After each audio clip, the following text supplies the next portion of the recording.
আমি ভাল পাইছোঁ তেখেতৰ জীৱনটো মংগল হওক আৰু তেখেতৰ যোনটো ৰাজনীতিক জীৱন সেইটো আগবঢ়াই নিয়াৰ আমি সকলোৱে থাকিম কাৰণ তেখেতে বহু সময় আমাৰ সমাজক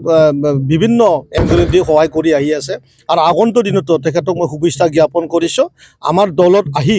আমাৰ যি যোনটো নীতি আদৰ্শ ইয়াক প্ৰমোদ বড়ো ডাঙৰীয়া যোনটো নীতি আদৰ্শ ইয়াক লৈ পেলাই আহি থকা সময়ত তেখেতে যেন মানে সফল এটা ৰাজনীতিবিদ হ'ব পাৰে সেইটো মই আশা কৰিম সঁচাকৈ UPPL হিচাপে আমি সমগ্ৰ আমাৰ বাক্সা বুলি নহয় পুৰা সমগ্ৰ আমাৰ বিটিআৰতে আমি গৌৰৱ অনুভৱ কৰিছোঁ কাৰণ আজি যি আমাৰ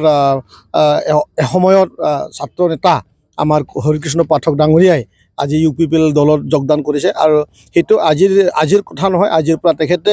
আমাৰ প্ৰমোদ বড়ো ডাঙৰীয়াৰ লগত বিভিন্ন টাইমত কথা পাতি আছে তেখেতৰ পৰামৰ্শ লৈছে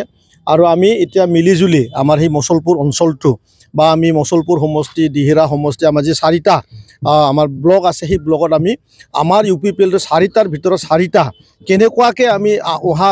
2025 যোনটো নিৰ্বাচন সেই নিৰ্বাচনটো